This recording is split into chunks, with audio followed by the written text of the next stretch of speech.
People don't want commitment. They don't want stability. They don't want to be merged with another human being. Yes, they do. Desperately. Because we happen to be the loneliest generation in memory. As much as we date and as much as we socialize and as much as we travel, we're the loneliest generation ever. And that is not only painful, it's dangerous. When you're alone in the world, your immune system crashes and you become vulnerable. You get old before your time. In England, the Ministry of Health opened up a special department dealing with loneliness because it's a health hazard. They want to save some money, it's socialized medicine. So they want to save some money on the hospital bills, and they tracked it down. Where is all the illness coming from? Loneliness. It all begins with an emotional... Okay, but if you look around, we look around us, every show that you watch, every coffee shop you sit in, every restaurant you go to, people are hanging out. People look happy. Right. I see a lot of smiles. I see a lot of weddings happen. Yeah. Why are you saying that we're so lonely? Because all of that is shallow. It's a good game people are playing. But talk to individuals, get them away from the party. There's no fun. There's desperation. It's almost you listen to people laughing and it sounds desperate. They're laughing a little too loud. Like when you're desperately trying to have fun. Okay. So let's build a foundation on the fact that we're saying that people are desperate. People are lonely. Why are people lonely today? Because we don't have strong, solid, meaningful connections. Forever or until a certain age?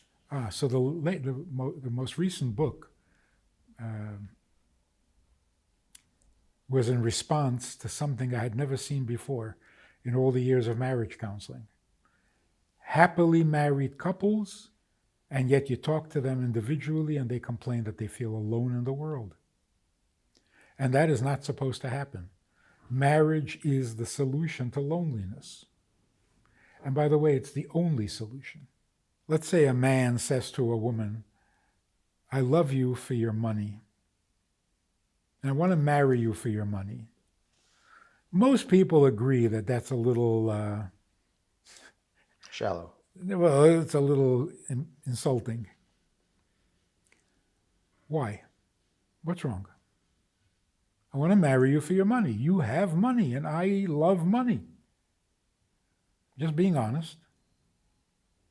Why is it offensive? Because what he's really saying is, can I just have the money? Why does everything have to be so complicated? I'm not loving you for your money. I love the money. And I'm not marrying you for the money. I'm marrying the money. And that's why if the money goes away or disappears, there is no relationship. There's nothing. Because it was always about the money. It was never about the person you marry. Now here's the shocking thing. Is love any better? I want to marry you for love. Because you love me and I love you. We want to get married for love. Okay. That means I'm marrying the love, I'm not marrying you. Just like the money. In fact, the money is a little more useful. Why? Look what happens. We're getting married because we want to share love. But 2 weeks into the marriage, you tell me your opinion. I say, whoa, I didn't marry you for an opinion, okay? Just the love. Like, just the facts, ma'am. Okay. Just the love. Not your moods, not your opinions, not your tastes, not your personality. So you're saying that I don't know you yet? I'm not interested in you. I just want the love. In other words, we are worshiping love. It has become literally an idol. So we marry for love, and that becomes the condition for the relationship. There's a relationship based on love. If there's no love, there's no relationship. People are so confused. We will have, or we are sharing, unconditional love. Oh, that is the biggest condition ever. We are in a relationship as long as there's love. So you're saying that we should not get married for money. We shouldn't get married for love. Right. We should get married for not being lonely. Yeah. But why is marriage the antidote to loneliness? Why not a very good relationship with your parents?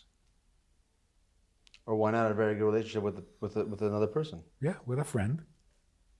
Why marriage? And does it have to be only one person? Yeah. So the really crucial question is, what in the world is marriage? A couple approached me a while ago and said, we're very much in love and we want to get married. Would you do the wedding? I said, you're in love? They said, yes. I said, then it's too late. What's the point of getting married now? You're marrying for love. You already have the love. What's the marriage going to do? And the guy said, well, it's a commitment. Is it a commitment to what? To stay married when you don't love each other? You have no intentions of doing that. Makes no sense. It's a ridiculous promise. So what is the commitment? Okay. So for this, we have to go back to the Torah. It turns out, with all of our great discoveries and for all of our great theories, the truth always goes back to the Torah, to the description of creation. God creates the first human being, divides him into male and female, because the first person was both male and female. And then God divides, takes a rib or whatever, and now there are two people. And immediately God says to them, therefore, should a man leave his mother and father, cleave to his wife, and become one. Leave your mother and father, cleave to your wife, and become one. Which means cleaving to your parents will not make you one. It'll make you one unhappy person. Having a good relationship with parents is a wonderful thing. But you're not number one. They have each other. You're at best number 3. Okay. With your children, you're not one with your children. The only relationship in which you are one with someone else is marriage. So, 2 things we find out. First of all, the purpose of marriage is to become one. Not to help each other, not to have a partnership. Partnership means 2 people doing separate things together. Right. You're good at this, I'm good at that, partnership. And that's how a couple could be married for many years and still feel like they're lonely. Yes. Partnership is working. It's not a marriage. Because they're not connecting to each other. So the purpose of marriage... They're not becoming one. Right. So what does it mean to become one? All right. The purpose of marriage is to become one. Anything that you are appreciating, enjoying, loving in your spouse distracts you from your spouse. I love the way you love. I love your sense of humor. I love the way you look. I even love your family and your mother. Do you love me? Yeah, I love everything about you. Not good enough.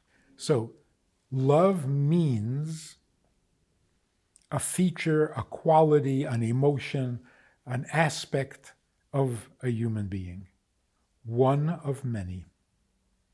It is something human beings are capable of.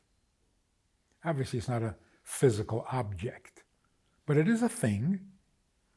Because you can have love, you cannot have it. Okay. You can have more, you can have less. And yet you're a human being. So love is only a quality that a person has. It's not the person. As opposed to the person himself. Yes. And in that sense, it's the same as money. It's also the same as sex. Sex also has become a thing. You can have or not have, more or less, better or worse. It's not the person. So the sages said a long time ago, a relationship based on something will not last. A relationship based on no thing will last. So you're saying that love is a thing? Yes. So what's higher than love? Oneness. So you're defining love as a thing. Yeah. And we're not allowed to worship things. But here... Well, things come and go. Right. And it's impersonal. If I love your love, I don't love you. So having some things in common doesn't make a marriage. Because you're both interested in that thing, like pina colada and walks in the rain, but you're not interested in each other. And when those stop... All right. So let's go back to the idea. Being alone is terrible. Why? Nobody knows. It's the way we were created. It's the way we were created. And the reason we were created that way is because we're created in the image of God, and God can't stand being alone. So he creates someone in addition to himself. Someone who can either love him or hate him, accept him or reject him. Mm-hmm. So in order to not be alone, you have to have someone else. Your children are not someone else. They're basically you. So you can't be married to your clone, to your shadow, to your sister. You need to be married to someone else who is not you. Meaning, your spouse has an opinion, your spouse has a personality, your spouse has moods that you don't have. Why? Because your spouse is not you. So if I find so many things about my wife that suit me, I like it, I enjoy it, that's my style, that's my way, that's my thing, I still don't know who she is. So what would it mean to love you? To love the part of you that is completely not me. Because you are not me. So what does it mean to love you? To love all the things about you that I don't understand, I don't feel, I don't see, I don't need it. So the first time I did marriage counseling, I was just out of yeshiva. And like Tevye says, when you're rich, they ask you questions that would cross a rabbi's eyes. Anyway, this guy says to me, older man, he says, I'm getting divorced. I don't need this. So like a yeshiva boy, I said, so why don't you divorce this? Why are you divorcing her? You don't need this? Get rid of this. You already had this theory years ago. It sounded so strange to me. Like I never heard that language. This. Of course, it turns out that his wife was the this. So she was never a person to him. She was a this. And he thought he wanted this. Now he decided, no, he wants a little of that. So I pity his second wife. So what is her? What is she? What does it mean to love her? To love the parts of her that are definitely not you. Not tolerate them, not sacrifice, not compromise. Love it.